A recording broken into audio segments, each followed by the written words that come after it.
introduction, Eliza. Hi, everyone. I'm going to pull up my presentation.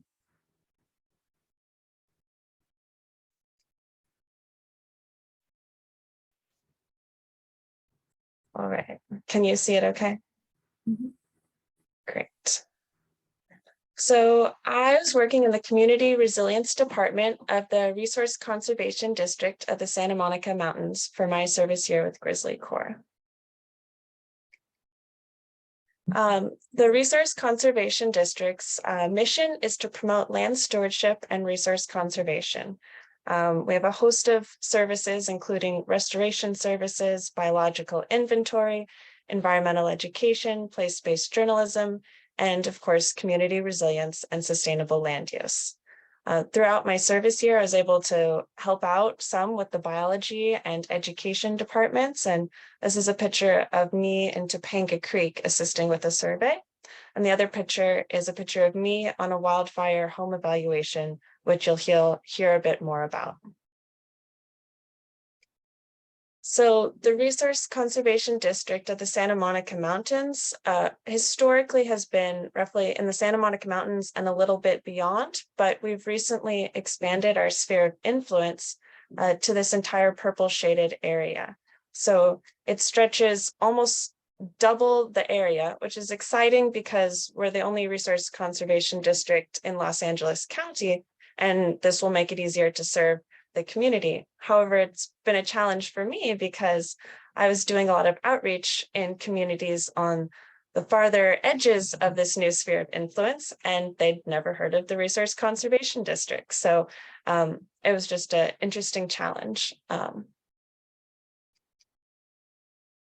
So my capacity building goals this year were first, to identify and do outreach to socially vulnerable communities in the wildland-urban interface. 2, to create wildfire and home hardening educational materials. 3, to assist with the wildfire home evaluation program. And 4, to assist with trainings and managing of volunteers for this wildfire home evaluation program. And this is another picture of me out on a wildfire home evaluation. Usually I don't have pictures, but the homeowner was like, can I take a picture of you? I want to share it in a community presentation I'm doing and do some outreach for your program. I'm like, of course.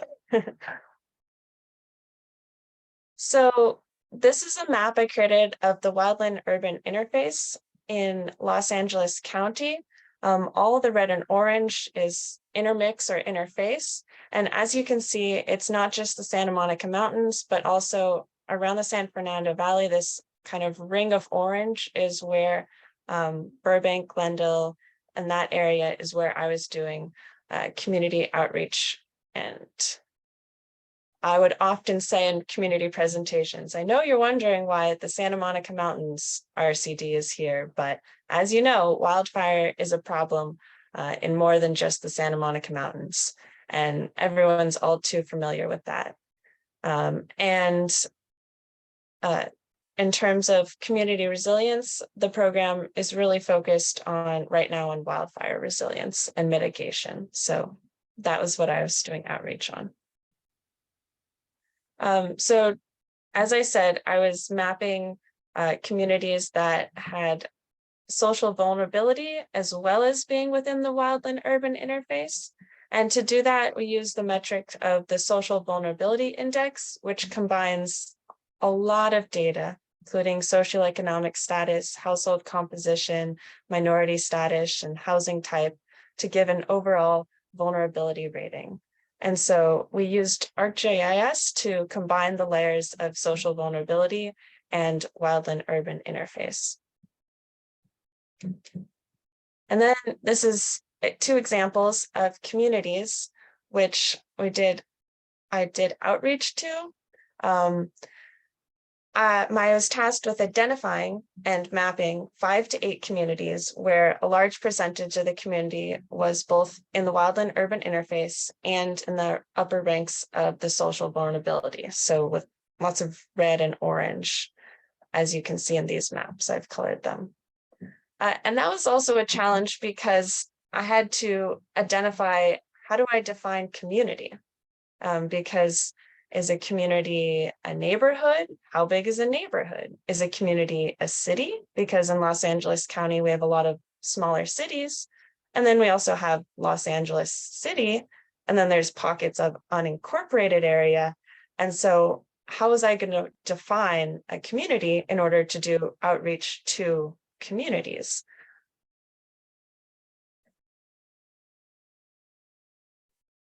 And we ended up looking at, depending on the community, the boundaries were a little bit loose, but neighborhood councils and smaller cities offered good sort of boundaries to define what a community was. So doing the outreach, it was really from the very beginning.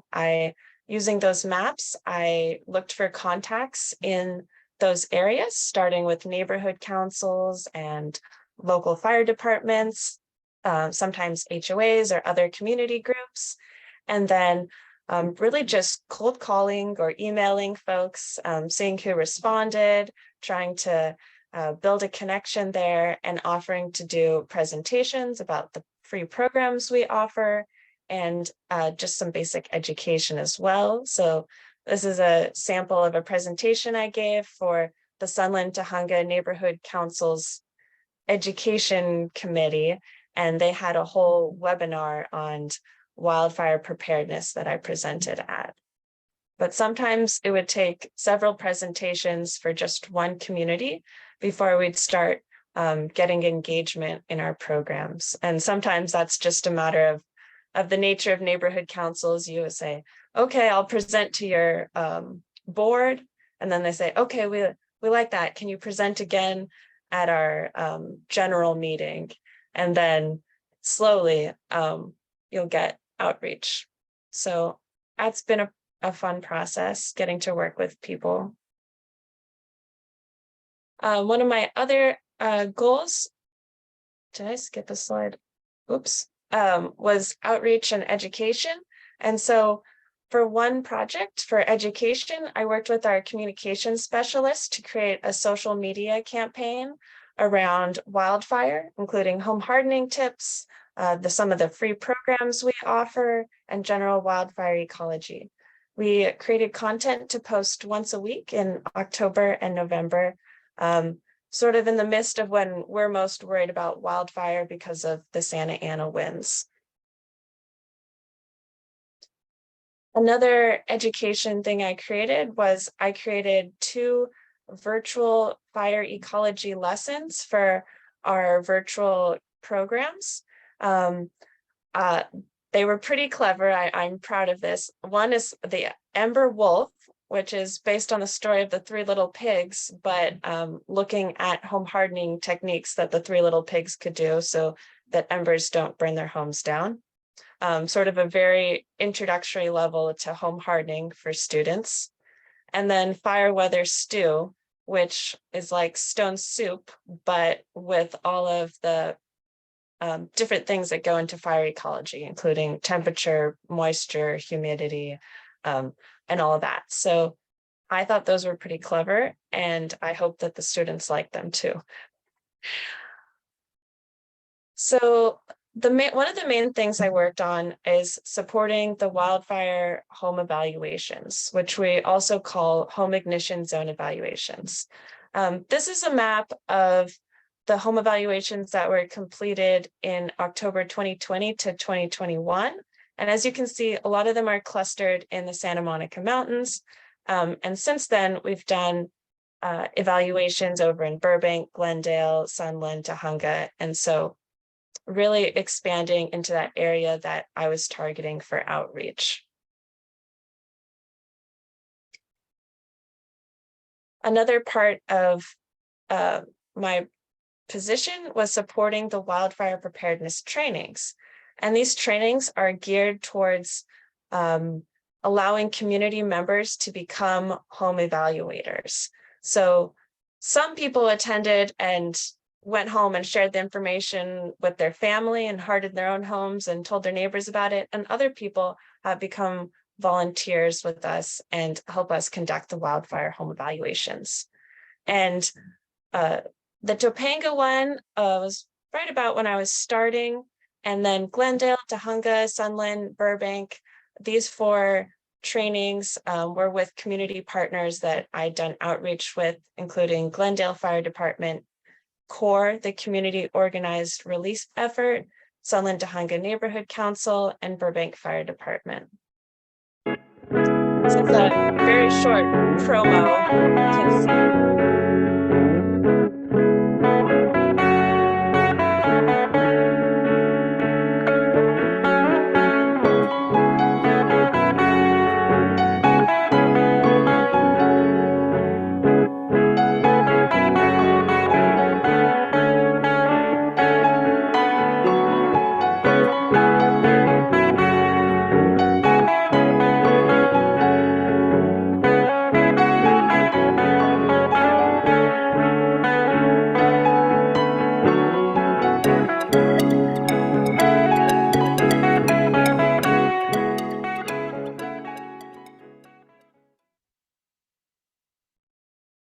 So after people attend the training, in order to become a volunteer, we ask them to shadow 2 evaluations with an experienced evaluator, and that usually came down to either myself or my supervisor.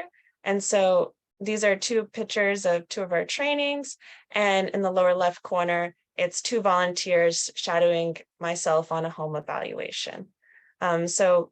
I was in charge of communicating with volunteers, giving them opportunities for shadowing and scheduling them for evaluations once they've completed their training, and just generally volunteer management and communications. Again, is exciting and fun. I really like all our volunteers, but it was also a big challenge because we're essentially creating the volunteer program from the scratch. While the Wildfire Home Evaluation Program had existed already, the volunteer trainings had been postponed because of COVID until October 2020. And so that was really our first opportunity to train volunteers. And so it's really a lot to ask a volunteer to go through all this specialized training and then commit to volunteering. And so it's been slow getting volunteers up to speed with this, but we have some that have really taken off and are scheduling their own evaluations and doing a great job. And lastly, I want to mention that I created this pet project of digitizing our home evaluation report system, where we've been taking notes on paper and going home and typing up the reports to send to homeowners and residents after giving the free home evaluation. And I realized if we're going to scale this up to meet the needs of our communities, then we're really going to need a better way than typing up every single evaluation. So I used ArcGIS Survey 123 to create this survey version of our report, and we can generate them without having to go home and type them up. So thanks to Antoine, my advisor at the Resource Conservation District, and thanks to Eliza and Michelle at GrizzlyCorps. I'm open to any questions.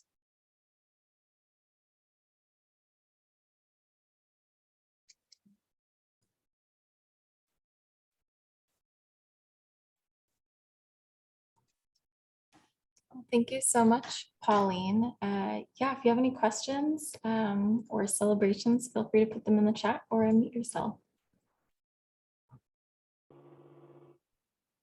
I was wondering, where can we find those clever lessons, like the Ember Wolf? Are those online somewhere? No, they're in the RCD's library of virtual learning content. So get a job at the RCD, I guess. I can share them with you, Annika.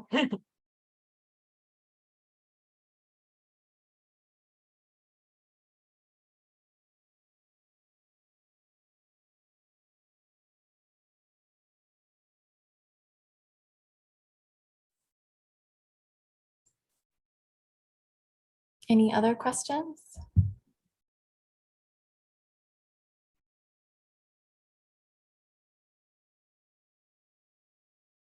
Yeah, looks like I share them with the with all possible. All right, well, thanks, everyone. Great. Yeah, Pauline, if you could stop sharing, then we can introduce our next. Okay, well, I know we're not scheduled to speak for a few minutes. Tara, do you know, are you okay if we start?